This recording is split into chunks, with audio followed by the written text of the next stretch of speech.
అందరికీ నమస్కారం. ఆయుష్మాన్ భవ కార్యక్రమానికి అందరికీ స్వాగతం, సుస్వాగతం. ఆయుష్మాన్ భవ కార్యక్రమంలో ఈరోజు స్త్రీలకి వచ్చే సమస్యలు, పీసీఓడి ముఖ్యంగా చాలామంది స్త్రీలు ఇబ్బంది పడుతూ ఉంటారు. సో దీని గురించి తెలియజేయడానికి ఈరోజు మనతో పాటు ఉన్నారు ఆయుర్వేద మరియు పంచకర్మ వైద్య నిపుణులు డాక్టర్ ప్రొఫెసర్ పంతులు రఘుపతి గారితో మాట్లాడి మరిన్ని విషయాలు తెలుసుకుందాం. సార్ నమస్తే. సార్ ఈరోజు చాలా ఇంపార్టెంట్ టాపిక్ సార్. నిజంగా చాలామంది స్త్రీలు ఇబ్బంది పడుతూ ఉంటారు. ముందుగా పీసీఓడి అంటే ఏంటి మీ ద్వారా తెలుసుకోవాలనుకుంటున్నాను సార్. స్త్రీల వ్యాధుల్లో ఈ మధ్యకాలంలో బాగా బాధ పెడుతున్న సమస్యలు ఋతు సంబంధ సమస్యలు, మెన్స్ట్రువల్ ఇర్రెగ్యులారిటీసు, బ్లీడింగ్ అసలు కాకపోవడము, అయినా రకరకాలుగా కావడము, ఆ బ్లీడింగ్లో డిఫరెంట్ క్వాలిటీస్ రావడము, ఫ్లో మారిపోవడము, ఇలాంటివన్నీ సమస్యలు. వీటన్నిటికీ కారణం ఏంటి అని అంటే గర్భసంచి పక్కన ఉన్న 2 అండాశయాలు, వాటి నుంచి వచ్చే ఓవరీస్ అనే వాటి నుంచి వచ్చే ఓవేరియన్ హార్మోన్స్, ఈస్ట్రోజన్, ప్రొజెస్ట్రాన్, ఇవన్నమాట. ఈ హార్మోనల్ ఏదైతే యాక్సిస్ అంటాం, అంటే హార్మోన్స్, ఓవేరియన్ హార్మోన్స్, థైరాయిడ్, పైన మెదడులో ఉండే పిట్యూటరీ గ్లాండ్, ఇవన్నీ కలిపి ఒక యాక్సిస్ అంటాం అన్నమాట. ఈ యాక్సిస్ చుట్టూ ఈ హార్మోన్లు అన్నీ కూడా ఒకదానికొకటి సంబంధపడి ఉంటాయి. అయితే దీంట్లో ఎప్పుడైతే ఈ ఓవేరియన్ హార్మోన్స్ నుంచి వచ్చే ఈస్ట్రోజన్, ప్రొజెస్ట్రాన్, ఇలాంటి ఓవేరియన్ హార్మోన్స్ డిస్టర్బ్ అయిపోతాయో, డిస్టర్బ్ కావడానికి చాలా కారణాలు ఉంటాయి. ఆ పీసీఓడి అంటే ఈ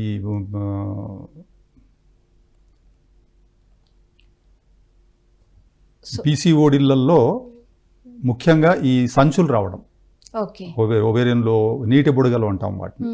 ఈ నీటి బుడగలు ఇవి ఏం చేస్తాయి అన్నట్టు, నీటి బుడగలు పుట్టినప్పుడు అక్కడ ఉండే ఫాలికల్స్ ఏవైతే ఉంటాయో వాటిని డిస్టర్బ్ చేస్తాయి. డిస్టర్బ్ చేసి సహజంగా ఆ ఓవేరియన్ హార్మోన్స్ ఏవైతే వస్తాయో వాటిని రాకుండా పాలిసిస్టిక్ అంటాం. పీసీఓ అంటే పాలిసిస్టిక్, అంటే పాలి అంటే చాలా, ఈ సంచులు అన్నమాట, బుడగలు అని చెప్పచ్చు. ఈ పాలిసిస్టిక్ ఓవేరియన్ డిసీజ్ అని అంటాం దీన్ని. అంటే ఈ ఓవరీలకు వచ్చే రోగం ఇది. ఎప్పుడైతే ఈ రోగం వచ్చేసిందో దానికి, ఆ ఓవరీస్కి, ఈ సిస్ట్లు అనేవి ఫామ్ అయిన తర్వాత నార్మల్సీ పోతుంది కదా, అందువల్ల ఇంకా హార్మోన్ల పనితీరు కుంటుపడిపోతుంది. ఇంకా తద్వారా ఈ సమస్యలు, అది పీసీఓడి అని అంటాం. సార్ మరి ఇది ఏ వయసు వాళ్ళకి వస్తుంది, దానికి జాగ్రత్తలు ఏంటి, మరి ఎలా ఆ లక్షణాలు ఎలా గుర్తుపట్టాలి సార్? ఇప్పుడు చిన్న పిల్లలకి అని మీరు ఇందాక అన్నారు, అంటే ఇప్పుడు మెనార్కి ఎప్పుడు వస్తుంది, ఫస్ట్ మెన్సెస్ అమ్మాయికి రావడానికి ఒక 13 years 12 years అట్లా అనుకుందాం. వాళ్ళకి ఇప్పుడు 8 years నుంచే అసలు ఆ కార్యక్రమాల లోపల శరీరపరంగా, ప్రకృతి సహజ ప్రక్రియల పరంగా మొదలవుతుంది ఆ కార్యక్రమం. అయితే ఇప్పుడున్న జీవన శైలి, లైఫ్ స్టైల్ అంటున్నాం, ఆహార విధానాలు, ఎట్లయితే మనం ఆహార విహార ఈ 2 ఆయుర్వేదంలో చెప్తాం. ఆహారం అంటే వాళ్ళ డైట్ ఎలా ఉంటుంది, విహారం ఎలా ఉంటుంది, లైఫ్ స్టైల్. ఇది ప్రధానంగా లైఫ్ స్టైల్ డిజార్డరే అని చెప్పుకుంటున్నాం. ఎలా అయితే మనం డయాబెటీసు, హైపర్టెన్షను, హైపోథైరాయిడిజం ఎట్లయితే లైఫ్ స్టైల్ డిజార్డర్స్ అనుకుంటున్నామో, ఇది కూడా లైఫ్ స్టైల్ డిజార్డరే, ఆహారంతో పాటు కలుపుకొని అన్నమాట. ఇది మనకు ఇప్పుడు కారణాలు, ఈ 2 కారణాలు ప్రముఖంగా చెప్పుకోదగ్గవి. ఇక ఆహారంలోకి వచ్చేసి తినకూడని వేంటి, తినవలసినవి ఏంటి, అవి వస్తాయి విస్తారంగా చెప్పుకోవాలంటే. ఇంకా విహారంలోకి వచ్చేసి వాళ్ళ జీవన విధానం ఎలా ఉంది, వ్యాయామాలు కానివ్వండి, నడక కానివ్వండి, ప్రాణాయామాలు, మూమెంట్స్, శరీరంలో కదలికలు ఎలా ఉంటున్నాయి, ప్రకృతిలో ఎలా జీవిస్తున్నాం, ఇవన్నీ కూడా సంబంధపడి ఉంటాయి అన్నమాట కారణాలకి. సార్ మరి అంటే ఏ వయసులో స్టార్ట్ అవుతుంది అంటే, మీరు 13 or 14 years కూడా వచ్చే ఛాన్సెస్ ఉంటాయంట. సో బట్ లక్షణాలు మరి ఆ 15 years బేబీ, ఆ 13 years వాళ్ళు ఎలా గుర్తుపడతారు సార్, ఇది నాకు ఈ ప్రాబ్లం అనేది? ఈ లక్షణాలు ఎలా ఉంటాయి, ఇప్పుడు అమ్మాయిల్లో ముఖ్యంగా మనం తీసుకుంటే, మరి చిన్న వయసు నుంచి అన్నారు కాబట్టి, అమ్మాయిల్లో ఇప్పుడు ఉదాహరణకి వాళ్ళు మెనార్కి రావాలి, టైంకు మెనార్కి రాకపోవడం, లేదా ఎర్లీగా వచ్చేయడం, ఇంకా రకరకాల వికృతంగా తయారైపోతాయి అన్నమాట ఇవి. కొంతమందికి నెలల తరబడి మెన్సెస్ రావడం, కొంతమందికి మధ్యలో ఆగుతూ రావడం, లేదా క్వాంటిటీలో మార్పులు వచ్చేయడం, ఫ్లోలో, ఇలాంటివి జరుగుతుంటాయి. దాంతోపాటు క్రమక్రమంగా ఒబేసిటీ, ఓవర్ వెయిట్ అవుతుంది. ఓవర్ వెయిట్ తర్వాత మళ్ళీ ఈ హెయిర్ ఫాలు, హైపోథైరాయిడిజము, ఇవన్నీ కూడా తోడవుతాయి. కొంతమందిలో టైప్ 2 డయాబెటీస్లో కూడా వెళ్తారు అనమాట. ఇన్సులిన్ రెసిస్టెన్స్ వస్తుంది, హార్మోన్స్ ఎక్కువైపోయి ఎప్పుడైతే ఈ సిస్టులు బుడగలు దాంట్లో తయారవుతాయో డిస్టర్బెన్స్ అయిపోతుందో ఇంకా లోపల ఇక రకరకాల హార్మోన్ల సమస్యలు మొదలై శరీరపరంగా బరువుగా ఉన్న మెడ చుట్టూ నల్లగా అకాంతోసిస్ అనే ఒక కండిషన్ వస్తుంది. సంకళ్ళల్లో నల్లటి డిస్కలరేషన్ రావడం, మెడ చుట్టూ డిస్కలరేషన్ రావడము, ఈ గడ్డాలు మీసాల్లాగా వెంట్రుకలు మొలవడము, హిర్సుటిజం అంటాం. ఇవన్నీ శరీరపరంగా వస్తాయి అన్నమాట.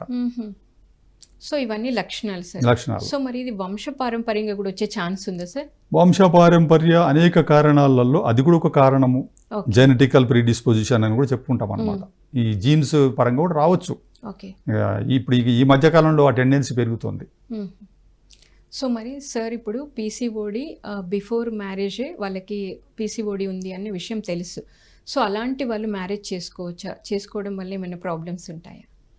ఇంకా మ్యారేజ్ అనే విషయము మనకు ఇది కుటుంబపరమైన సోషల్ సాంఘిక సమస్య అన్నమాట. అది ఇది కేవలం ఆరోగ్య సమస్య అన్నప్పుడు ఆయుర్వేదంలో ఏం చెప్తుంది శాస్త్రం అని అంటే ఋతుక్షేత్ర అంబు బీజ.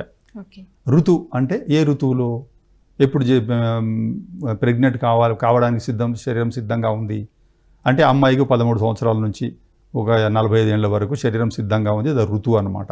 క్షేత్రం అంటే ఏంటి? యూటరస్, ఆ ఓవెరీలు ఇవన్నీ కూడా క్షేత్రం కిందకు వస్తాయి. బీజాలంటే మరి అండాశయం నుంచి వచ్చే బీజం సరిగ్గా ఉండాలి, అది బీజ. ఋతుక్షేత్ర అంబు అంటే జనరల్ హెల్త్ మంచిగా ఉండాలి.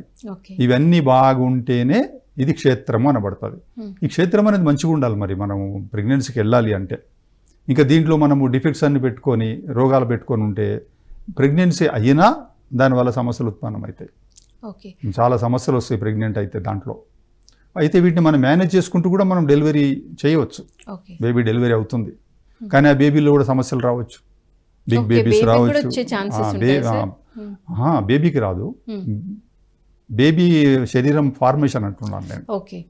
బేబీ శరీరం ఫార్మేషన్లో బిగ్ బేబీ రావచ్చు, రకరకాల పిల్లల్లో పెరుగుదల సమస్యలు రావచ్చు, మానసిక ఎదుగుదల సమస్యలు రావచ్చు. ఎందుకు? క్షేత్రం బాగలేదు. క్షేత్రం బాగలేనప్పుడు ప్రెగ్నెంట్ అవుతే ఈ సమస్యలు ఎదుర్కోవడానికి తల్లికి బిడ్డకు కూడా సమస్యలు ఎదుర్కొనే అవకాశాలు ఉంటాయి.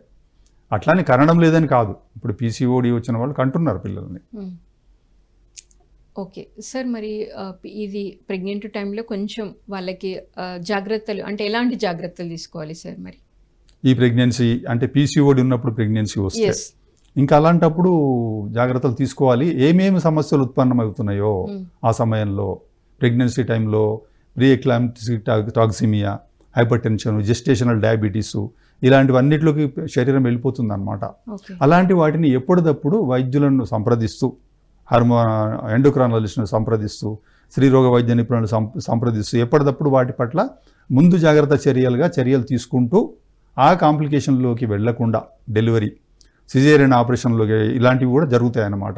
ఇక బేబీలలో రకరకాల మార్పులు అవుతాయి కాబట్టి వీటన్నిటికి ముందే జాగ్రత్తలు తీసుకుంటూ ఎప్పటికప్పుడు నివారణ చర్యలు చేపట్టాలి. ఔషధాలు, చికిత్సలు తీసుకుంటూ ఉంటే ఇక ప్రెగ్నెన్సీ కంటిన్యూ అవుతూ ఉంటుంది. సో ఈ పీసీఓడి ఉన్న వాళ్ళు అంటే వాళ్ళకి ఎలా ఉంటారు సార్? అంటే చిరాకు, కోపం అట్లా ఏమన్నా అలాంటివి ఉంటాయా వాళ్ళకి? ఉంటాయి. ఎందుకు ఉంటాయి అంటే ఎప్పుడైనా శరీరంలో జీవరసాయన క్రియలన్నీ కూడా సరిగ్గా జరిగి శరీర క్రియలన్నీ బాగా జరుగుతూ ఉన్నాయి, బాగానే సాగుతుంది జీవితం, అంటే శరీరపరంగా మానసిక పరంగా ఎలాంటిది ఒడిదుడుకులు లేవు. కానీ హార్మోన్స్ అనేవి ఎప్పుడైతే డిస్టర్బ్ అవుతాయో ఈ మన మానసిక టెంపరమెంట్స్ కానివ్వండి, ఆలోచనలకు కానివ్వండి, ప్రవర్తనలకు కానివ్వండి, వీటన్నిటికీ మెదడులో ఉండే డోపమైన్, ఇలాంటి న్యూరో ట్రాన్స్మిటర్ ఇలాంటివి ఉంటాయన్నమాట. ఆ హార్మోన్స్ అన్నీ కూడా వీటికి జీవరసాయన క్రియలకు సంబంధించినవే. ఇవన్నీ నార్మల్గా ఉంటే ఏం కాదు, వాళ్ళ ఆలోచనలు కానీ, బుద్ధి కానీ, మనసు కానీ బాగానే పనిచేస్తుంటాయి. ఎప్పుడైతే ఇంటర్నల్ ఎన్విరాన్మెంట్ పాడైందో, ఇప్పుడు మనకు కూడా ఇంట్లో అంతా బాగానే కొనసాగుతూ ఉంటుంది, ఎవరో చిన్న ఏదన్నా ఏదో జరిగిందనుకోండి, జరిగితే ఇష్యూ జరిగితే మనం ఏం చేస్తాం? డిస్టర్బ్ అయిపోతుంది ఫ్యామిలీ అంతా కూడా. ఎవరికైనా ఆరోగ్యం బాగాలేకుండా అందరూ డిప్రెస్ అయిపోతారు. అట్లా శరీరం కూడా అంతే, దాంట్లో జరిగే కార్యక్రమాలన్నీ సజావుగా జరుగుతూ ఉండాలి. అయితే కార్టిజోల్ లాంటివి స్ట్రెస్ హార్మోన్స్ రిలీజ్ అవుతాయి. ఆ స్ట్రెస్ హార్మోన్స్ రిలీజ్ అయినప్పుడు వాళ్ళ బిహేవియర్ మారిపోతుంది. చిరాగ్గా, పరాగ్గా ఉండడము, తొందరగా ఇరిటేషన్ గురి కావడము, ఓపిక తగ్గిపోవడము, డిప్రెషన్కు లోను కావడము, సహనం బాగా తగ్గిపోవడము, పనితీరులో కూడా మార్పులు వచ్చేయడము, ఇవన్నీ కూడా జరుగుతాయి అన్నమాట. ఓకే, సో మరి వాళ్ళు అలా ఉంటారు. ఓకే, ఇప్పుడు ఈ పీసీఓడి వచ్చిన వాళ్ళు ఇప్పుడు ప్రెగ్నెంట్ ప్లాన్ చేసుకున్నప్పుడు వాళ్ళు తీసుకోవాల్సిన జాగ్రత్తలు ఏంటి, ట్రీట్మెంట్ ఏంటి సార్? పీసీఓడి వచ్చినప్పుడు ప్రెగ్నెంట్ అయితే. ఇందాక మనం అదే చెప్పుకున్నాం, పీసీఓడి ఉంది, ప్రెగ్నెంట్ అయ్యారు, అయినప్పుడు ఇంకా ఆ పీసీఓడికి హార్మోన్లకు సంబంధించిన సైడ్ ఎఫెక్ట్స్ శరీరం భరిస్తుంది. అలాంటి వాటిని తట్టుకుంటూ ఆయా ట్రీట్మెంట్లు తీసుకుంటూ దానికి షుగర్ వచ్చేటట్టుగా ఉంది. షుగర్ను ముందే కంట్రోల్ చేసేసుకోవాలి. అంటే ఇప్పుడు పీసీఓడి వల్ల ఉన్న వాళ్ళకి షుగర్ వస్తుందా సార్? వస్తుంది. ఓకే. అంటే పీసీఓడి అంటే హార్మోన్స్ బాగా శరీరపరంగా పూర్తిగా శరీరం అంతా ఇన్వాల్వ్ కావడం. పీసీఓడి అంటే కేవలము అండాశయాలలో వచ్చే ఒవేరియన్ డిసీజ్ అనమాట. పీసీఓఎస్ అని ఉంటుంది, సిండ్రోమ్ అనమాట. ఇంకా బాడీ అంతా అది అన్ని ప్రతి కణాన్ని కూడా హార్మోన్స్ అన్ని శరీరం అంతటా ఉంటాయి. ప్రతి కణం అంతటా కూడా ఆ దుష్ఫలితాలు ఉంటాయి అన్నమాట. అలాంటప్పుడు షుగర్ వచ్చేస్తుంది. ఎందుకు? ప్యాంక్రియాస్ ఎఫెక్ట్ అవుతుంది కాబట్టి. తర్వాత శరీరపరంగా ఉండే రసాయన చర్యలు, మెటబాలిజం అంతా చేంజ్ అయిపోతుంది. బాడీ బాగా లావ్ అయిపోతూ ఉంటుంది. దాన్ని కంట్రోల్ చేసుకోవాలి. ఇలాంటివి అన్నిటికీ ఎప్పటికప్పుడు చికిత్సలు తీసుకోవాలి. ప్రాణాయామ పరంగా, ఆయుర్వేద పరంగా వచ్చినప్పుడు, యోగ పరంగా ఇలాంటివి ఎన్నో సహాయాలు తీసుకోవాలి. హెల్త్ ప్రొవైడర్స్ నుంచి ఇలాంటి ఎన్నో సహాయాలు తీసుకొని ఈ ప్రెగ్నెన్సీని కొనసాగించాల్సి ఉంటుంది. ఇన్ కేస్ వాళ్ళు నెగ్లెక్ట్ చేశారనుకోండి సార్, పీసీఓడి అని అర్థం అవ్వచ్చు, అవ్వకపోవచ్చు, వెళ్దాంలే డాక్టర్ దగ్గరికి అని వాళ్ళు వెళ్ళకుండా నెగ్లెక్ట్ చేస్తే అది దేనికి దారితీస్తుంది సార్? చాలా దుష్పరిణామాలు దారితీస్తుంది. ఉదాహరణకు షుగర్ వచ్చేసింది, పట్టించుకోలేదు, బేబీ పెద్దగా అయిపోతుంది. బిగ్ బేబీ, షుగర్ బేబీ పెద్దగా అయిపోతుంది అనమాట. ఎందుకంటే ఈ షుగర్ మెటబాలిజం వల్ల లోపల డెలివరీ అయ్యేటప్పుడు కష్టమవుతుంది. ప్రీ ఎక్లాంప్సిక్ టాక్సిమియా అనే చాలా డేంజరస్ కండిషన్లోకి వెళ్ళిపోతారు. హై బీపీ పెరుగుతుంది, బాడీలో నీళ్లు వచ్చేస్తాయి, కాళ్ళు వాచిపోతాయి. ఇవన్నీ సడన్గా వాళ్ళు ఇమ్మీడియట్గా ఇది అబార్షన్ చేయాల్సి వచ్చే పరిస్థితులు కూడా వస్తాయన్నమాట. అలా కాకుండా ప్రెగ్నెన్సీ ఫుల్ టర్మ్ వరకు అడ్వాన్స్ అయింది ప్రెగ్నెన్సీ అంటే డెలివరీ అప్పుడు సిజేరియన్ కంపల్సరీ వెళ్ళాల్సి వస్తుంది. ఒక్కొక్కసారి రక్తం కంట్రోల్ కావడం సిజేరియన్లో కష్టమవుతుంది, ఎందుకంటే టాక్సిమియా అనే కండిషన్ డెవలప్ అవుతుంది కాబట్టి. అందుకే ప్రెగ్నెంట్ అయిన తర్వాత ఖచ్చితంగా gynaecologist and general physician opinion తీసుకోవడం చాలా అవసరము. వైద్య సలహాలు, వైద్య నిరీక్షణ, సూపర్విజన్ లేకుండా ఈ కాలంలో ఎలాగో అందరూ వెళుతున్నారు డాక్టర్ల దగ్గరికి, కానీ మీరు ఇందాక అన్నట్టు ఎవరో ఒకరు నెగ్లిజెన్స్ అనేది వస్తే మాత్రం దాని ఫలితాలు వారిని అనుభవించక తప్పదు. ఎందుకంటే ఈ కాలంలో చాలా ఇలాంటి ఇప్పుడు ఎక్కువైపోతున్నాయి కాబట్టి. సో అంటే సార్, ఈ పీసీఓడి అనేది వాతావరణ పరిస్థితుల మీద కూడా ఆధారపడి ఉంటుందా? వాతావరణ పరిస్థితుల కన్నా కూడా వాతావరణం ఎప్పుడు తన స్థానంలో తను ఉంది. వీళ్ళు ఏదో అబ్నార్మల్ కండిషన్స్, వాతావరణం అంటే ఎప్పుడు ఏసీలలో ఉండడము, ఇది వాతావరణం అన్నమాట. లేదు, వాళ్ళ లైఫ్ స్టైలే ముఖ్యంగా అలాంటి వాతావరణంలో ఉన్న పరిస్థితి, అటువంటి స్థితులలో ఉంటే కొంతవరకు ఆ పీసీఓడీలో ఎఫెక్ట్ కావచ్చు. కదలకుండా ఉండడము, ఇవన్నీ కూడా మళ్ళీ లైఫ్ స్టైల్ డిజార్డర్ కిందకే వస్తాయి. వాతావరణం అంటే ఏంటి? ప్రకృతిపరమైన వాతావరణం, ఋతువులు. ఇప్పుడు 6 ఋతువులు ఉన్నాయి మనకు. లేదంటే ఇంకేదో క్లైమేట్కి చేంజ్ అయిపోయారు, వెళ్ళారు, ఎక్కడికో వెళ్ళారు, హై ఆల్టిట్యూడ్ ఏరియాస్లో వెళుతున్నారు, సడన్గా చేంజ్ అయింది, అప్పుడు కొంత మార్పులు రావచ్చు. కానీ ప్రకృతి సహజంగా మార్పులు శరీరాన్ని పెద్దగా ఎఫెక్ట్ చేయవు, ఎందుకంటే శరీరం దానికి అనుగుణంగా మారిపోతుంటుంది, తనని తను మార్చుకుంటూ ఉంటుంది. అడాప్షన్ అంటాం దాన్ని. కాబట్టి వాతావరణ పరిస్థితులను అంతగా మనం ఇన్ఫ్లుయెన్స్ చేస్తుందని చెప్పలేము. Okay sir. సార్, ఒకసారి వాళ్ళకి పీసీఓడి ఉంది అని కన్ఫర్మ్ అయింది, ఒక ఆయుర్వేదిక్ డాక్టర్గా, పంచకర్మ డాక్టర్గా మీ దగ్గరికి వాళ్ళు వచ్చినప్పుడు ట్రీట్మెంట్ ఎలా స్టార్ట్ చేస్తారు? ఆయుర్వేదపరమైన మేనేజ్మెంటు. ఇప్పుడు చికిత్సలు ఆధునిక వైద్యపరంగా, అలోపతి పరంగా చాలా వరకు ప్రజలకు తెలిసినవి అవే. ఇంకా ఇతర వైద్య విధానాలు, ఆయుర్వేదం లాంటివి కూడా ఈ కండిషన్స్ వచ్చినప్పుడు వాటికి చికిత్సలు ఉన్నాయి. దాన్ని ఆయుర్వేదం ఎలా అర్థం చేసుకుంటుంది, ఈ పరిస్థితిని అర్థం చేసుకొని దాన్ని ఎలా నివారిస్తుంది, తర్వాత చికిత్సలు ఎలా చేస్తుంది అనే విషయం మనం తెలుసుకోవాలి. ఆయుర్వేదం ఏంటి అంటే ఋతుక్షేత్రంబు బీజ అని ఇందాక చెప్పుకున్నాం. ఇది ఆయుర్వేదం ఇచ్చిన అండర్స్టాండింగ్ అన్నమాట. దీన్ని తెలుసుకోవాలి వాళ్ళు. తెలుసుకొని ఆయుర్వేదంలో ప్రముఖంగా ఉండే 2 విషయాలు, ఒకటేంటి? దోషాలు అని చెప్పుకుంటాం, అంటే వాతము, పిత్తము, కఫం. ఈ 3 దోషాలు అందరికీ ఇప్పుడు చాలామందికి ఇప్పుడు ప్రజలలో బాగా ప్రచారంలోకి వచ్చాయి. కోవిడ్ తర్వాత ఆయుర్వేదం బాగా ప్రజలకు తెలియబడింది కాబట్టి. ఇంకా తర్వాత ఈ 3 దోషాలు దేన్ని పాడు చేస్తాయి? శరీరాన్ని. శరీరంలో ఉండేవి ఏంటి? శరీరం నిర్మాణమైంది రసము, రక్తము, మాంసము, కొవ్వు, ఎముకలు, దాంట్లో ఉండే మజ్జ, తర్వాత శుక్రము అనే ఈ 7 ధాతువులు ఉంటాయి. వీటితో మన ఇల్లు ఎట్లయితే మనకు సిమెంటు, ఇటుకలతో నిర్మాణమైందో అట్లా ఈ శరీరం నిర్మాణమైంది. ఈ వాతపిత్త కఫాలు అనేవి ఇవి ఏం చేస్తాయంటే మనము చేసే జీవన విధానాల ఆహారాల వల్ల డిస్టర్బ్ అవుతాయి. డిస్టర్బ్ అయ్యి లోపల వీటిని పాడు చేస్తాయి అన్నమాట. ఓకే. ఇప్పుడు పిత్తము అని అంటే హార్మోన్ల సిస్టమ్ ఉంది, శరీరం అంతా కూడా ఇందాక చెప్పుకున్న హార్మోన్లని పిత్తం కింద తీసుకుంటాం. శరీరంలో వేడిని ఉష్ణాన్ని కలిగింపజేసే సిస్టమ్ అన్నమాట. మెటబాలిజంను కొనసాగించే సెల్యులార్ మెటబాలిజం నడిపేది ఇది పిత్తం అన్నమాట. కఫం అంటే ఏంటి? నీటికి సంబంధించింది, మన పంచభూతాల్లో భూమి, నీరు, వీటికి సంబంధించింది కఫం అన్నమాట. ఈ కఫము ఎప్పుడైతే మనము ఈ కాన్స్టెంట్గా మనిషి కదలకుండా కూర్చోవడము, ఈ ఆహారాలు ఏమేమి ఆహారాలు తీసుకుంటున్నారో వాటి వల్ల కఫం ఉత్పన్నమవుతుంది. ఈ కఫం ఉత్పన్నమై వేడిని తగ్గిస్తుంది శరీరంలో, పిత్తాన్ని తగ్గించగానే హార్మోన్స్ అని డిప్రెస్ అయిపోతాయి. ఇంకా అప్పుడు ఏమవుతుంది? ఈ పీసీఓలు ఇవన్నీ వచ్చేస్తాయి. ఆయుర్వేద పరంగా మేమేం చేస్తాము, దాంట్లో ఆయుర్వేదం శాస్త్రం ఏం ఆఫర్ చేస్తుంది దీనికి ఆన్సర్స్ అంటే, వీటిని రెగ్యులేట్ చేసుకోవాలి. ఈ కఫం పెరిగినప్పుడు కఫాన్ని, పిత్తాన్ని, వీటిని రెగ్యులేట్ చేసుకునే విధానాలు ఆయుర్వేదంలో, చికిత్సా విధానాలు చాలా చక్కగా విస్తారంగా చెప్పబడి ఉన్నాయి అన్నమాట. ఎందుకంటే ఆయుర్వేదం అనేక వేల సంవత్సరాల నుంచి ఈ దేశంలో 200-300 సంవత్సరాల కిందటి నుంచి ఆధునిక వైద్యం వచ్చింది, ప్రజలకు అది తెలుసు. మరి అంతకుముందు ఈ దేశ ప్రజలందరూ ఏ వైద్య సహాయంతో ఉన్నారు, మరి రోగాలు తగ్గించుకున్నారు? మరి ఇంతమంది జనాభా ఎలా వచ్చింది ఇప్పటికీ? అప్పుడు కూడా ఇలాంటి రోగాలు ఉన్నాయి కదా, వాటిని మేనేజ్మెంట్ ఎలా చేశారు? ఇవన్నీ కూడా చక్కగా విస్తారంగా మంచిగా విపులంగా చర్చించబడ్డాయి.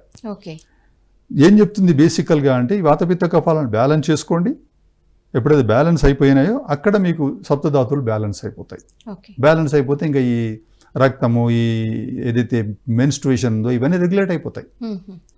ఎప్పుడైతే పిత్తాన్ని మనం రెగ్యులేట్ చేసుకున్నప్పుడు ఈ మెన్స్ట్రుయేషన్ అనేది రెగ్యులేట్ అయిపోతుంది.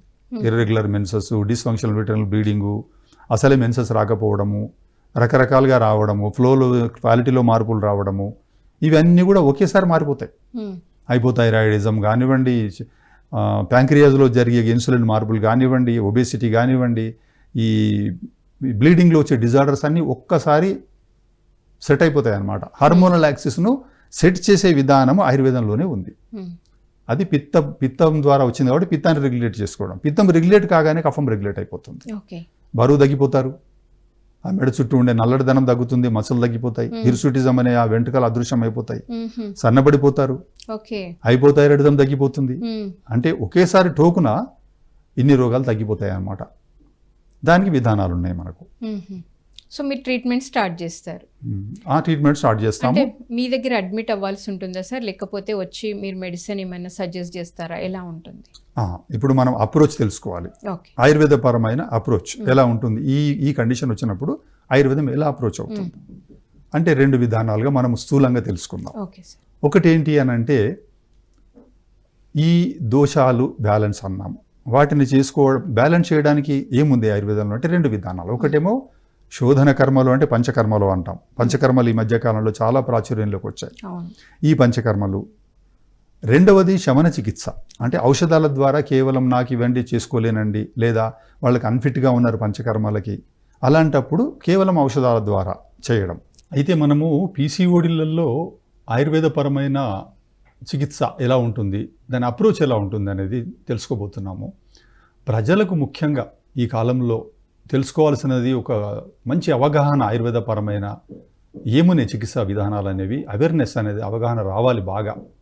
ఎందుకు అంటే, ఒక అద్భుతమైన చికిత్సా విధానం ప్రజలకు తెలియనిది, వారికి ఇంతవరకు అందజేయబడింది, వారు తెలుసుకోనిది, అందుకోనిది, అసలు ఎంతో గొప్ప డెవలప్ అయిన ఆరోగ్య విజ్ఞాన శాస్త్రం ఆయుర్వేదం.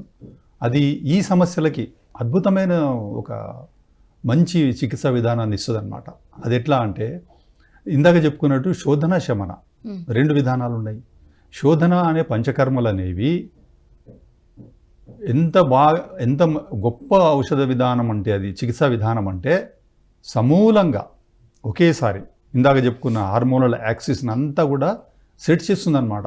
ఒకేసారి హైపోథైరాయిడిజం కానివ్వండి, ఈ ఒబేసిటీ కానివ్వండి, ఈ మెన్స్ట్రువల్ ఇర్రెగ్యులారిటీస్ అన్నీ ఒక 10-15 రోజులలో సెట్ అయిపోతాయి అన్నమాట. అంత గొప్ప విధానము పంచకర్మ విధానము, శోధన చికిత్స. దీంట్లో 5 రకాల పంచకర్మలు ఉంటాయి. వమన, విరేచన, అనువాసన వస్తి, నిరువ వస్తి, నస్యకర్మ, ఇలా 5 రకాల కర్మలు ఉంటాయి. ఇవన్నీ ఏం చేస్తాయంటే, ముందు శరీరాన్ని శుభ్రపరుస్తాయి. ఓకే. ప్రతి కణాన్ని క్లీన్ చేసిస్తుంది. బయోప్యూరిఫికేషను, డీటాక్సిఫికేషను, ఎలిమినేషను, ఇవన్నీ టాక్సిన్స్ బాడీలోంచి నిశ్శేషంగా లేకుండా ప్రతి సెల్ను కడిగి బయటికి పంపిస్తుంది. ఈ వైద్య విధానం క్లీన్సింగ్ అనేది ప్రపంచంలో ఏ వైద్య విధానంలో, అలోపతిలో, ఏ హోమియోపతిలో దేంట్లో కూడా లేదు అని ఘంటాపదంగా చెప్పచ్చు. ఓకే. ఇది మన ఆయుర్వేద ఋషులు, మన పూర్వీకులు మనకి ఇచ్చిన గొప్ప కానుక. అయితే ముందు శరీరాన్ని శుభ్రపరచుకోవాలి, తర్వాత మనం వ్యాధి గురించి ఆలోచించాలి. ఎప్పుడైతే మనం ఈ పంచకర్మలు జరుగుతూ ఉన్నప్పుడే 50% రోగము, 70-80% రోగం నివారణ అయిపోతుంది. తర్వాత ఏమైనా మిగిలిపోయి ఉంటే పంచకర్మల తర్వాత శమన చికిత్సలు ఉంటాయి. ఆ శమన చికిత్సలలో ఔషధాలు ఉంటాయి, గొప్ప గొప్ప ఔషధాలు. అశోకారిష్ట, పుష్పధన్వారసము, శతావరి, కళ్యాణ ఘృతము, ఫలఘృతము, ఇలాంటి గొప్ప గొప్ప ఔషధాలు ఉంటాయి. ఇవన్నీ మన వాళ్ళు కనిపెట్టి ఉంచారు మన కొరకి. ఎలాంటి నిరపాయకరమైన విధానాలతో, ఔషధాల సైడ్ ఎఫెక్ట్స్ లేకుండా ఇవి మనకు లాంగ్ అంటే చాలా దీర్ఘకాలం వరకు కూడా వాడొచ్చు ఔషధాలు. ఎలాంటి సైడ్ ఎఫెక్ట్స్ భయపడే పనే లేదు. ఇవన్నీ అయిన తర్వాత మళ్ళీ ఆహారం ఏం తినాలి, ఏం తినకూడదు, అది ఎలా నిర్ణయిస్తాము అంటే రోగి ప్రకృతి, ఈ రోగి పిత్త ప్రకృతి వాళ్ళ, వాత ప్రకృతి వాళ్ళ, కఫ ప్రకృతి వాళ్ళ ప్రకృతి తెలుసుకుంటాం ముందు. తెలుసుకొని వీళ్ళు వేడి శరీరం వాళ్ళు, నాది హీట్ బాడీ అంటారు, అంటే పిత్త శరీరం, నాది కఫ శరీరం, నీటి శరీరం అన్నమాట. ఇది గుర్తిస్తాము. తర్వాత రోగ ప్రకృతి ఏంటి, ఇప్పుడు ఈ పేషెంట్లో పిత్తం ఎక్కువ ప్రధానంగా ఉందా, కఫం ప్రధానంగా ఉందా, దానికి అనుగుణంగా దోషాన్ని అనుసారంగా ప్లాన్ చేసుకొని it is a individualised treatment ఉంటుంది. అంతేకాని ఈ వీళ్ళకు పీసీఓ వచ్చేసింది అందరికీ హార్మోన్ కొట్టేయండి, అట్లా ఉండదు. ఇండివిజువలైజ్డ్గా ఉండి సూక్ష్మంగా అంశాంశ కల్పనలు చేసుకొని రోగాన్ని బాగా వివేచన చేసుకొని దానికి అంశానికి సంబంధించిన డిజైన్ చేయడమే ఆయుర్వేద విధానం అన్నమాట, ఇండివిజువలైజ్డ్ ట్రీట్మెంట్. అయితే దీంట్లో పంచకర్మలకు వచ్చినప్పుడు ప్రముఖంగా పిత్తాన్ని శోధన చేసి కడిగేసి బయటికి పంపించేది, అంటే పెరిగిన పిత్తాన్ని నార్మల్గా తీసుకొచ్చేసి ఈ వేడి లక్షణాలు, వేడి శరీరాన్ని నార్మల్గా చేయడము. ఎక్కువగా వేడి ఎక్కువైనప్పుడు బ్లీడింగ్ అవుతూ ఉంటుంది, ఎక్కువ వెళ్ళిపోతూ ఉంటుంది బయటికి, బాగా రకరకాల ఫ్లోస్ మారిపోతూ ఉంటాయి. ఒకసారి వెంటనే 15 రోజులకే వచ్చేస్తుంటుంది, వారంకే వచ్చేస్తూ ఉంటుంది. కొంతమంది రోజు స్పాటింగ్లో ఉన్నానండి నేను అంటారు, వాళ్ళకి ఎప్పుడు అసలు తగ్గదు. ఇవన్నీ కూడా పిత్తము అనే హార్మోనల్ సిస్టమ్ చెడిపోవడం వల్ల. దీన్ని సెట్ చేయడానికి ఏం చేస్తామంటే విరేచన కర్మ అని ఒక 10 రోజుల కార్యక్రమం ఉంటుంది. దీంట్లో ఒక నెయ్యి బాగా తాగించడం ఉంటుంది, ప్లెయిన్ ఘీ, మెడిసిన్స్ ఏమి ఉండవు, ప్లెయిన్ ఘీ తాగించడం, చిన్న 30 ml నుంచి మొదలుపెట్టి ఒక హయ్యర్ డోస్ వరకు తాగించి సాచురేట్ చేసుకొని చెడిపోయిన హార్మోన్స్ అన్ని దోషాలన్నీ తనలో కలుపుకొని విరేచన కర్మ ద్వారా బయటికి పర్గేషన్ అంటాం, మోషన్స్ వస్తాయన్నమాట. ఆ విరేచనాలు కలిగించడం ద్వారా దోషమంతా బయటికి పంపిస్తాం. ఎప్పుడైతే ఈ హార్మోన్స్ అన్ని, ఈ వేడి బాగా తగ్గిపోయి విరేచనాల ద్వారా హార్మోన్స్ అన్ని వాటి స్థానంలోకి వెళ్ళిపోతాయి. ఇలా ప్రొలాక్టిన్ కానీ, ల్యూటినైజింగ్ హార్మోన్ కానీ, follicle stimulating hormone, oestrogen, progesterone, testosterone హార్మోన్లన్నీ వాటి స్థానంలోకి వెళ్ళిపోతాయి. దీనికి ఆయుర్వేదంలో మా ఆచార్యులు వారు ఏం చెప్తారంటే ప్రకృతిం గతః అంటాడు, అంటే రోగాన్ని నుంచి శరీరము ప్రకృతికి వెళ్ళిపోతుంది అంటాడు. అంత ప్రకృతిపరమైన చికిత్స. తర్వాత ఇందాక నేను చెప్పుకున్న ఔషధాలన్నీ ఎలాగూ ఉన్నాయి. మళ్ళీ ఆహారం ఏం తినాలి, ఏం తినకూడదు ఎప్పటికప్పుడు చెప్తుంటాం. పంచకర్మల్లో ఒక ఆహారం ఉంటుంది, ఔషధాలు తీసుకునేటప్పుడు ఒక ఆహారం ఉంటుంది. లైఫ్ స్టైల్ ఎలా ఉండాలి, ఎలాంటి యోగాసనాలు చేయాలి, ఎలాంటి ప్రాణాయామాలు, ఎలాంటి ధ్యానాలు చేయాలి, ఇవన్నీ కూడా చెప్పడం జరుగుతుంది. ధ్యానం కూడా సజెస్ట్ చేస్తాము. దీంట్లో చికిత్సా విధానాలు అది కూడా వస్తుంది అన్నమాట. ఆయుర్వేదం ఒక సమగ్రమైన చికిత్సా విధానం. కొంచెం ఉండి కొంచెం లేదు, సైడ్ ఎఫెక్ట్స్ లేదు, నీకు ఇది ఇంతే తగ్గదు అనేది ఏం లేదు అక్కడ. సరి అయిన వైద్యుడు సరి అయిన వైద్య విధానాలు అవలంబించి చేస్తే ఇవన్నీ సమస్యలు మనం పూర్తిగా సమూలంగా నిర్మూలించవచ్చు, చక్కటి ఆరోగ్యం ఇవ్వవచ్చు. మంచి ఆశయం, గర్భసంచి, మంచి గర్భాశయం, అండాశయాలు, హార్మోన్ సిస్టమ్ ఉంటే మంచి పిల్లలు పుడతారు, మంచి సంతానం వస్తే మంచి సొసైటీ, మంచి దేశము నిర్మాణం అవుతాయి. ఇది ఆయుర్వేదం ద్వారా సాధ్యం. సార్, మరి మీ దగ్గర లైక్ ట్రీట్మెంట్ తీసుకుంటున్నప్పుడు అంటే జాబ్ ఉండొచ్చు, లేకపోతే వాళ్ళు అంటే ఏదైనా ఆ టైంలో లీవ్ పెట్టుకోవాలా, లేదా నార్మల్గానే ట్రీట్మెంట్ తీసుకుంటూ వాళ్ళ పనులు వాళ్ళు హ్యాపీగా చేసుకోవచ్చా, ఒక హౌస్ వైఫ్ అయినా ఎవరైనా సార్? అయితే ఇప్పుడు ఇందాక మనం అనుకున్నట్టు చికిత్సా విధానాలు 2 చెప్పుకున్నాం. ఇప్పుడు పంచకర్మ అనేవి ఏంటంటే ఇన్స్టాంట్గా వెంటనే రిజల్ట్ ఇచ్చే కర్మ. వెంటనే రిజల్ట్ అంటే మనకు 10 రోజుల్లోనే రిజల్ట్ కనబడుతుంటుంది. 2-3 సైకిల్స్లోనే మెన్సెస్ రెగ్యులేట్ అయిపోతుంది. మరి ఇంతటి ఎన్నో సంవత్సరాల నుంచి బాధపడుతూ లోపలన్నీ మార్పులు జరిగిపోయి సిస్టులు వచ్చేసి ఆ గడ్డలు అవన్నీ సంచులు వచ్చేసి నీటి బుడగలు వచ్చి ఇంతటి జరగడానికి ఎంతో కాలం పట్టింది. ఇదంతా రివర్స్ చేయాలంటే మరి సమయం పడుతుంది. అలాంటి దాన్ని కూడా చెయ్యాలంటే పంచకర్మ లాంటి వెంటనే రిజల్ట్ ఇచ్చే కర్మలు చేయాలంటే టైం కావాలి. దానికి ఏమన్నాం, విరేచన కర్మ చేయడానికి ఒక 10 రోజుల టైం అడుగుతున్నాం. ఇంకా అప్పుడు పూర్తిగా లీవ్ పెట్టి ఇంట్లోనే ఉండాలి, లాక్డౌన్ అనమాట. ఎందుకు అది అంత మనం చెయ్యాలి అంటే లోపలి వరకు వెళ్ళాలి శరీరంలోకి. మా చికిత్స విధానం అంటే మరి వాళ్ళు ఆహారపరంగా విహారపరంగా ఎన్నో నియమాలు ఉంటాయి, పరిహారాలు ఉంటాయి. ఇవన్నీ 10 రోజులు చేపిస్తూ ఉంటాం. వైద్యుడి పర్యవేక్షణలో జరుగుతూ ఉంటుంది. నిజానికి అడ్మిట్ చేసుకోవాలి, కానీ వాళ్ళు ఇంట్లోనే ఉండి మా సలహాలు పాటించుకుంటూ వాళ్ళు కొనసాగించవచ్చు.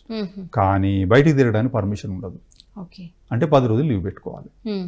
ఈ విధానం సాధ్యం కాని వాళ్లకు షార్ట్ కట్ పంచకర్మలు లాంటి చిన్న చిన్నవి ఉంటాయి.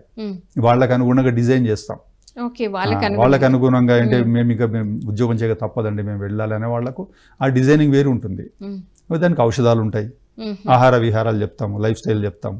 ఇవన్నీ వాళ్ళు పాటించుకుంటూ ఔషధాలు తీసుకుంటూ లాంగ్ టర్మ్లో తగ్గించుకోవచ్చు. లాంగ్ టర్మ్లో ఇది కూడా లాంగ్ టర్మే. కానీ దీంట్లో మనము బేస్ నుంచి అంటే మూలం నుంచి ఫౌండేషన్ స్థాయి నుంచి కూడా మనం సెల్యులార్ లెవెల్ నుంచి క్లీన్ చేసుకుంటూ వస్తాం.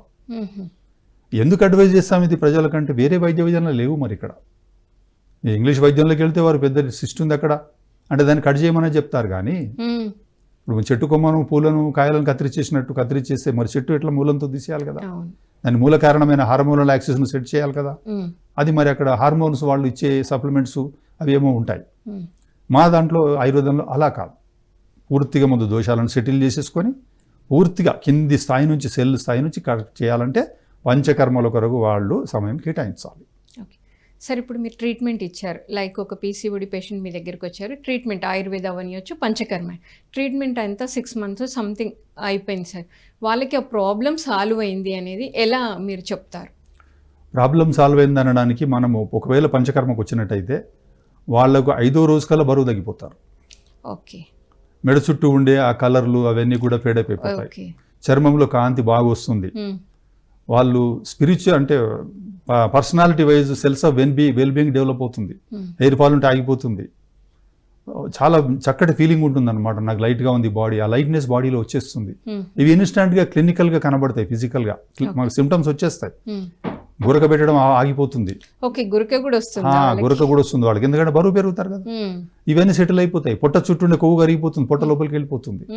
ఇవన్నీ మరి కనబడతాయి కదా లక్షణాలు. విత్ ఇన్ 10 days కనబడతాయి. ఇంకా లాంగ్ టర్మ్లో ఇవన్నీ మెయింటైన్ ఎలా చేయాలో ట్రైనింగ్ ఇస్తాం. ఆహారపరమైనది, విహారపరమైన, యోగపరంగా, ప్రాణాయామపరంగా, ధ్యానపరంగా ఇవన్నీ కూడా అనేక రకాలుగా సమగ్రంగా చికిత్సించే విధానాలు అవన్నీ అవలంబిస్తాం. వాళ్ళ క్రమంగా వాళ్ళు మంచిగా అయిపోవడం తెలుస్తుంది. నెక్స్ట్ మంత్ మెన్సెస్ నార్మల్ వచ్చేస్తుంది. ఇర్రెగ్యులారిటీస్ అన్నీ పోతాయి. వాళ్ళకి ఇంత మునుపు ఈ రోగం రాకముందు మెన్సెస్ ఎలా ఉండేదో అలా చూస్తారు. ఫ్లోలో మార్పు వచ్చేస్తుంది, చక్కటి క్వాలిటీ స్పర్మ్ ఇది వచ్చేస్తుంది, మెన్సెస్ వచ్చేస్తుంది. ఇంకా ఇవే కదా మనకు రుజువులు. తర్వాత ఇవన్నీ 2-3 cycles అయిన తర్వాత మరి హార్మోన్ టెస్ట్ చేయించుకోండి. ప్రొలాక్టిన్, FSH అండ్ ల్యూటినెసిక్ హార్మోన్ల రేషియో తగ్గిపోతుంది, నార్మల్ రేషియోకి వెళ్ళిపోతుంది. ప్రొలాక్టిన్ హార్మోన్స్ అని నార్మల్కి వెళ్ళిపోతాయి. ఇంకేం కావాలి? ల్యాబ్ పరంగా అక్కడ ప్రూవ్ చేస్తాం, క్లినికల్గా ప్రూవ్ చేస్తాం. ఇవన్నీ అయిన తర్వాత చక్కగా సంతానం ప్రెగ్నెంట్ కావాలని ప్రెగ్నెంట్ అయిపోతారు. 3వ, 4వ నెల, 6వ నెల కల్లా వాళ్ళు ప్రెగ్నెంట్ అయిపోతారు. లాంగ్ రన్లో మళ్ళీ వాళ్ళు ఇలాంటి దీని బారిన పడకుండా వాళ్ళని తయారు చేస్తాం. ఓకే. అంటే ఇప్పుడు వన్స్ తగ్గిన తర్వాత మళ్ళీ వచ్చే ఛాన్సెస్ ఉంటాయి కదా.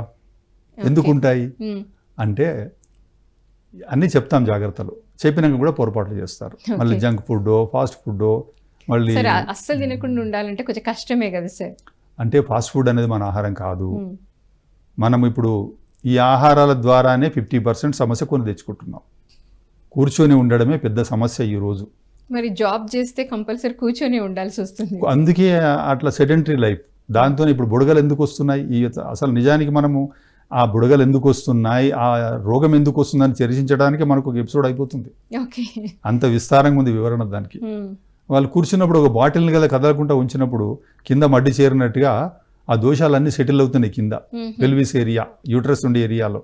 అక్కడ చాలా జాగా ఎక్కువ ఉంటుంది, అక్కడ నీళ్ళు ఎక్కువ జమ అవుతూ ఉంటాయి. వాటి వల్ల ఆ గర్భసంచి, అండాశయాల లోపలికి ఈ జమ అయిపోయినది ఇవన్నీ టాక్సిన్స్ అనేవి అక్యుములేట్ అయిపోయి అక్కడ నార్మల్గా పనిచేసే హార్మోన్లను అడ్డుపడతాయి. ఉమ్, మరి అలాంటప్పుడు సెడెంటరీ లైఫ్ కరెక్ట్ కాదు. అందుకే ఏం చేయాలి? 20 నిమిషాలు కూర్చున్నాగానే లేచి నిలబడి మళ్ళీ కూర్చోవాలి. ఓకే. ఇలాంటి పద్ధతులు అవలంబించాలి. ఉమ్. ఒక నిమిషం పాటు అలా తిరిగేసి వచ్చి మళ్ళీ కూర్చోవాలి. సో మీరు ఈ జాగ్రత్తలన్నీ చెప్తారు, ఫుడ్ ఏం తప్పకుండా తీసుకోవాలి, చెప్తాం. ఎలా ఉండాలి, వాకింగ్ ఎలా ఉండాలి. ఇవన్నీ చెప్పాలి, తప్పదు. ఉమ్, ఏ ఆహారం తీసుకోవాలి? రైస్ తీసుకుంటున్నారు, రైస్ వల్లనే ఇప్పుడు అన్ని సమస్యలు.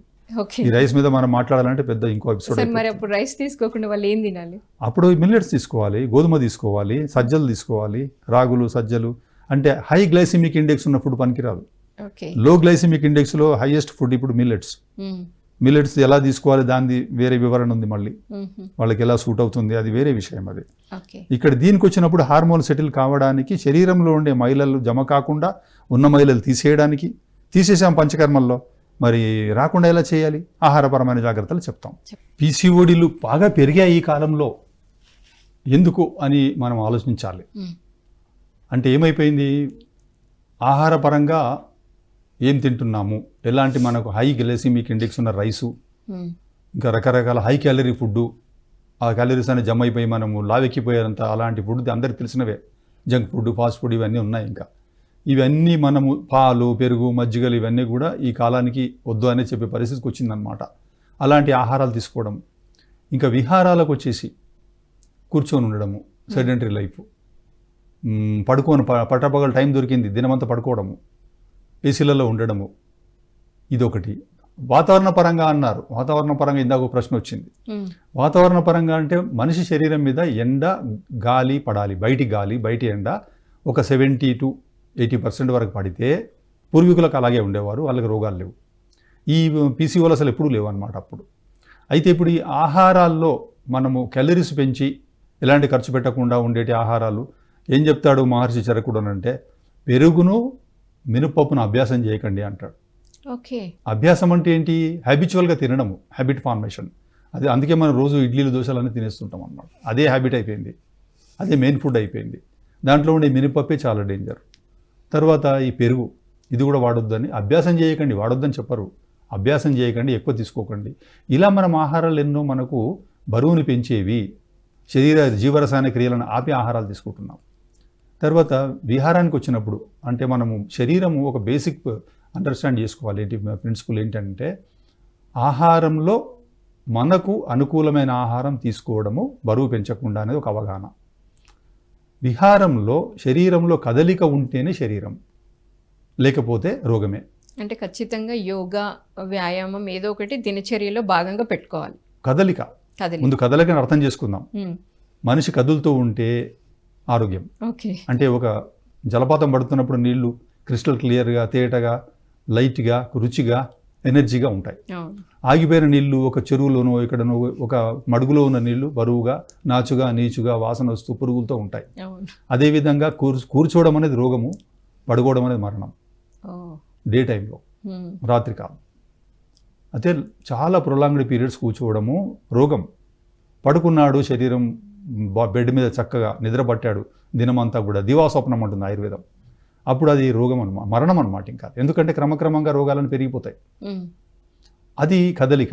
ఎప్పుడైతే కదులుతూ ఉన్నాడో, మనిషి శరీరం కదులుతూ ఉందో, అప్పుడు ఎనర్జీ ఫ్లో అవుతూ ఉంటుంది. ఎనర్జీ ఫ్లో అయినప్పుడు వాతపిత్త కఫాలన్నీ ప్రసరిస్తూ వాటి పనులు చేసుకుంటూ ఉంటాయి. సెల్ అనేది ఆరోగ్యంగా ఉంటుంది, ఉమ్, మైలలు అక్యుములేట్ అయ్యే అవకాశాలు ఉండవు. ఓకే. అందుకే కదలికల పరంగా ఇందాక మీరు అడిగినట్టుగా ఉమ్, యోగా, సూర్య నమస్కారాలు, ఉమ్, రకరకాల ఆసనాలు, ఈ పెల్విక్ ఆర్గాన్ సంబంధించిన ఆసనాలు, పశ్చిమోత్తాసనము, ఇలాంటి ఆసనాలు. తర్వాత ప్రాణాయామం ప్రముఖంగా. ఉమ్, ప్రాణాయామం ద్వారా ప్రతి సెల్ శుభ్రపడుతుంది, మైలలని బయటికి వెళ్ళిపోతాయి, ఆక్సిజన్ బాగా లభిస్తూ ఉంటుంది. ఓకే. అందుకే హార్మోన్స్ యొక్క ప్రకృతిమైన పనితీరు బాగా మెరుగుపడి కొనసాగుతూ ఉంటుంది. ఉమ్, దీనికి మానసిక సంతులన కాపాడుకోవడానికి ధ్యానం, ఉమ్, ధ్యాన పద్ధతులు మనకేదో అనుకూలమైన ధ్యాన పద్ధతిని అవలంబించి ఎప్పుడు ధ్యానంలో ఉంటామో బుద్ధి మనసులు స్థిరంగా ఉంటాయి. ఉన్నప్పుడు మనం ఇంకా ఇవన్నీ కూడా చక్కగా ఆచరించుకుంటూ వెళుతూ ఉంటాం. కాబట్టి సమగ్రమైన మనం ప్రణాళిక ముందు వేసుకుంటే పీసీఓలు రాకుండా ఖచ్చితంగా కాపాడవచ్చు. ఇప్పుడు అమ్మాయిలు ఎందుకు మరి ఇంత ఇన్సిడెన్స్ పెరిగింది అని అంటే, వాళ్లకు ఇంటర్మీడియట్ స్థాయిలో అది టర్నింగ్ పాయింట్. పొద్దున్న నుంచి సాయంత్రం వరకు కదలకుండా కూర్చోబెట్టేస్తున్నారు కుర్చీల్లో. 2 సంవత్సరాల్లో వాళ్ళకి ఏమైపోతుందనంటే, ఆ పెల్విక్ ఫ్లోర్లో ఉన్న అండాశయాలు అవన్నీ కూడా స్లో అయిపోతున్నాయి, ఓకే. హార్మోన్స్ స్లో అయిపోతున్నాయి. వాటి స్థానంలో నీళ్లు జమ అయిపోయి ఈ బుడగలు ఇవన్నీ వచ్చేసి హార్మోన్ దెబ్బతినిపోయి ఇంకా పోను పీసీఓస్లకు అడ్వాన్స్ అయిపోతున్నారు. ఇది మామూలుగా మన సాంఘిక జీవనంలోనే ఇలా జరిగిపోతుంది ఇప్పుడు. అందుకే అమ్మాయిల్లో ఇప్పుడు పర్సంటేజ్ 30 to 40, 50%కి వెళ్ళిపోతుంది. ఇంకా హైపోథైరాయిడిజం రావడానికి కూడా ఇవే కారణాలు. అంటే ఒకప్పుడుతో మీరు కంపేర్ చేసి చెప్తే ఇప్పుడు చాలా ఎక్కువగా ఉంది అంటున్నారు పీసీఓడి. అవును. ఎందుకు అంటే మన మారిన ఆహార పద్ధతులు, మనకు బాగా క్యాలరిఫిక్ ఫుడ్, జంక్ ఫాస్ట్ ఫుడ్లు ఇవన్నీ, అంటే ఎక్కువ మనకు కొవ్వు పెరిగే ఆహారాలు తీసుకోవడం, ఇవి ఒక కారణం. తర్వాత లైఫ్ స్టైల్ అనేది పూర్తిగా మనము ఎండకు గాలికి పోవడం అనేది ఆగిపోయింది శరీరం. ఇప్పుడు అందరికీ కూడా విటమిన్ డి తక్కువైపోయింది, విటమిన్ B12 తక్కువైపోయింది, సోరియాసిస్ లాంటి చర్మ రోగాలు పెరిగిపోయాయి, హైపోథైరాయిడిజం లాంటి ఇవన్నీ వస్తున్నాయి. ఎందుకు? బయట మనం గాలికి వెళ్ళడం లేదు. గాలి ఎండ ఒంటి మీద పడాలి. ప్రకృతిపరమైన జీవితం కనీసం ఒక 40, 50, 30% అన్న ఎండ గాలి పడాలి ఒంటి మీద. అది జీవన విధానం. ఇక ఇండోర్ వచ్చింది లైఫ్ అన్నప్పుడు, ఇండోర్ నేను వాకింగ్ చేస్తాను, ట్రెడ్మిల్ నడుపుతా, అవి కరెక్ట్ కాదు. ఓకే. ఎందుకంటే ప్రకృతిలో వెళ్ళాలి శరీరం. అప్పుడే మన ప్రకృతిపరమైన హార్మోన్స్ ఇవన్నీ ప్రకృతి ఇచ్చింది కదా, మనమేమో ఆర్టిఫిషియల్గా తయారు చేసుకోలే కదా. ఆర్టిఫిషియల్గా తయారు చేసి మన కంట్రోల్లో ఉంటాయి. అది ప్రకృతి చేసినప్పుడు మనం ప్రకృతిపరమైన పద్ధతులే అవలంబించాలి. దాంట్లో ప్రముఖంగా ఆయుర్వేదము దానికి చక్కటి న్యాయం చేకూరుస్తుంది. ఆహారపరంగా, విహారపరంగా, చికిత్సాపరంగా, ఔషధపరంగా, అన్నిటికన్నా ముఖ్యంగా పంచకర్మ పరంగా ఇన్ని మనకు సమాధానాలు ఆయుర్వేదం ఇస్తుంది. ఓకే. సో మరి సార్, ఇంత చక్కటి ట్రీట్మెంట్ ఉంది ఆయుర్వేదంలో, మరి అలాంటప్పుడు ప్రజలకి ఎందుకు దీని పట్ల ఎక్కువగా అవగాహన లేదు? అవగాహన అంటే మనకు 1833 సంవత్సరంలో బ్రిటిష్ వాళ్ళు వచ్చి ఆయుర్వేద చికిత్సా పద్ధతులు బ్యాన్ చేసేసారు, రూల్ తీశారు వాళ్ళ ప్రభుత్వం వచ్చి. ఇంకా అప్పుడు వాళ్ళు అక్కడ ఏం చేశారంటే, ఇక మీరు ఆయుర్వేదం అన్ని గురుకులాలు కానీ చికిత్సాలయాలు క్లోజ్ చేశారు. అప్పటి నుంచి క్రమక్రమంగా ఏమైంది అని అంటే, ఇంకా ఆయుర్వేదం పట్ల ప్రజలకు అవగాహన లేకుండా పోయింది. అందుబాటులో లేదు, చికిత్సకులు లేరు, చికిత్సాలయాలు లేవు, విధానాలన్నీ పోయినాయి. తర్వాత ఇప్పుడు స్త్రీలందరూ కూడా వాళ్ళ అమ్మమ్మలు, నానమ్మలు, తాతమ్మలు వాళ్ళందరూ వంశపారంపర్యంగా వాళ్ళు కుటుంబ పరంగా ఇచ్చేవాళ్ళు కొన్ని. ఇప్పుడు శరదృతువులో ఆముదం తాగిపిస్తారు, ఒక 6 చెంచాలు అందరికీ కూడా సంవత్సరంలో ఒకసారి. ఎందుకు? అది విరేచన కర్మ అన్నమాట. సహజంగా అది నేను చెప్పిన 10 రోజుల విరేచన కర్మకు షార్ట్ కట్ అన్నమాట. ఇలాంటి పద్ధతులన్నీ ఉండేవి మనము వాళ్ళ నుంచి, మన పూర్వీకుల నుంచి అవి తీసుకోలేదు. మనం ఆ రకంగా కోల్పోయాం. పోనీ ఇప్పుడు వచ్చిన ప్రభుత్వాలు ఏమన్నా దాని పట్ల ప్రచారం చేశాయా? చేయలేదు. వైద్యులందరూ కుటుంబ పరంపర కలిగిన వైద్యులు, ఆనువంశిక వైద్యులు, సాంప్రదాయ వైద్యులు అందరూ కూడా వాళ్ళు క్రమక్రమంగా వదులుకున్నారు. ఆ రకంగా మనకు అవగాహన లోపించింది. ప్రజలకు ఇన్ఫర్మేషన్ లేదు. సమాచారం ఉంటేనే కదా ప్రజలు అవలంబించేది. ఇప్పుడు మన సోషల్ మీడియా బాగా డెవలప్ అయినప్పటి నుంచి, యూట్యూబ్ ఇవన్నీ వచ్చినప్పటి నుంచి ఈ మాత్రం అన్న మనము మన శాస్త్రంలో ఉన్న విషయాలు పంచుకోగలుగుతున్నాం.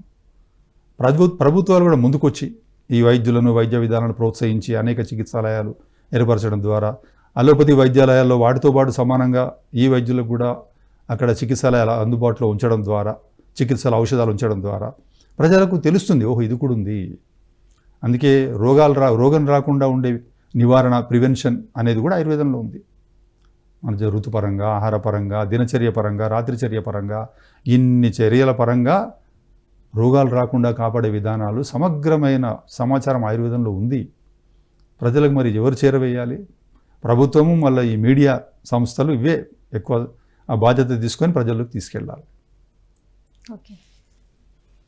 చక్కటి ఇన్ఫర్మేషన్ అయితే చాలా తెలిసింది సార్ ఈరోజు. అసలు పీసీఓడి అంటే ఏంటి, ఎలా వస్తుంది అని. ఫైనల్గా మీరు ఏం చెప్పాలనుకుంటున్నారు సార్? ఫైనల్గా మనం ఇప్పటికే చెప్పుకున్నాము, ప్రజలు అవగాహన పెంచుకొని మన శాస్త్రము, మన వైద్య విధానాలు, మన సంస్కృతి, మన వారసత్వము, వీటి పట్ల వాళ్ళు శ్రద్ధ వహించి వీటి పట్ల ముందుకు రావాలి, వైద్యులను ప్రోత్సహించాలి, ఈ ఔషధాలు తీసుకోవాలి. మన కోవిడ్ టైంలో జరిగిన మనకు అనుభవాలే మనకు తెలుసు. ఆయుర్వేదం ఎంత మనకు కాపాడింది. అప్పుడు అలోపతిలో ఆ టైంలో ఔషధాలు లేవు, మనకు కషాయాలు, రకరకాల చూర్ణాలు, వట్టులు, వీటి ద్వారానే కంట్రోల్ చేసాం అప్పుడు. ఇంకా ఆయుర్వేదం వాడినప్పుడు కోవిడ్లో ప్రజలకు side effects, long term side effects లేవు వాళ్ళకి. అలోపతి హాస్పిటల్ అడ్మిట్ అయిన వాళ్ళకు కాంప్లికేషన్స్ బయటకు వచ్చారు. ఆయుర్వేద ఔషధం ఏంటి అని అంటే, తల్లిని మనం అమ్మ అన్నం పెట్టు అంటే దాంతోపాటు తినిబిడ్డ అని ప్రేమతో ఎన్నో తినిపిస్తుంది. అలా సైడ్ బెనిఫిట్స్ ఈ ఔషధం వాడినప్పుడు ఎన్నో బెనిఫిట్స్ అవుతాయి. ఒక ఆయుర్వేదం ఔషధం తీసుకుంటే ఆకలి పెరుగుతుంది, మోషన్ ఫ్రీగా అవుతుంది, చర్మం చాలా ఇంప్రూవ్ అవుతుంది, బరువు తగ్గుతారు. మనం రోగాని కోసం చికిత్సకి వెళ్తే ఎన్నో వేరే ఇతర లాభాలు చేసే గొప్ప గుణాలు ఆయుర్వేద ఔషధాల్లో ఉన్నాయి. చూర్ణాలు, కషాయాలు, రసాలు, మెర్క్యూరీతో చేసిన మెటాలిక్ ఔషధాలు, భస్మాలు, ఇలాంటివి చాలా పెద్ద రేంజ్ ఉంది ఆయుర్వేదంలో. ఇది ప్రజలు ఉపయోగించుకోవాలి. ఆయుర్వేద ఔషధాలయానికి వెళ్ళడము, వైద్యులను ఆదరించడము, చికిత్సాలయాలు ప్రభుత్వం దగ్గరికి వెళ్ళి ప్రభుత్వం పరంగా వాళ్ళు చెప్పుకొని ఔషధ చికిత్సలు ఏర్పరచుకోవడం, ఇవన్నీ చేయాలి.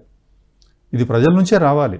ప్రభుత్వం తన ధోరణిలో తను ఉంది. ప్రజలు డిమాండ్ వచ్చినప్పుడు, కోవిడ్లో డిమాండ్ వచ్చింది కాబట్టి ఈరోజు ఆయుర్వేద చికిత్సాలయాలని ఇప్పుడు చాలా పేషెంట్లతో బాగా ఇప్పుడు వస్తున్నారు చాలామంది పేషెంట్లు. ఓకే. మునుపటి కన్నా ఇప్పుడు మార్పు వచ్చింది. అట్లా అందుబాటులో ఉన్న చికిత్సాలయాలకు వెళ్ళాలి అనే నేను ప్రజలకు చెప్తాను. Thank you sir. మరి ఎంతో అద్భుతంగా, అసలు ముఖ్యంగా పీసీఓడి అనేది చాలామంది ఎదుర్కొంటున్న సమస్య సార్. అసలు అవి రాకుండా ఎలాంటి జాగ్రత్తలు తీసుకోవాలి, వచ్చిన తర్వాత ఆయుర్వేదంలో ఎంత అద్భుతమైన ట్రీట్మెంట్ ఉంది, ఎలాంటి మెడిసిన్ లేకుండా, సైడ్ ఎఫెక్ట్స్ లేకుండా వాళ్ళ ఇంట్లో వాళ్ళుండి చక్కగా ట్రీట్మెంట్ తీసుకోవచ్చు అని ఎంతో చక్కగా తెలియజేశారు. Thank you sir. Thank you so much. So విన్నారు కదండి, ఆయుర్వేదంలో అద్భుతమైన ట్రీట్మెంట్ ఉంది పీసీఓడికి. మరి సార్ ఎంతో చక్కగా తెలియజేశారు, నివారణ పద్ధతులు చెప్పారు, పరిష్కార మార్గాలు కూడా సూచించారు. మరొక కార్యక్రమంలో మరొక డాక్టర్తో మళ్ళీ కలుద్దాం. Thank you.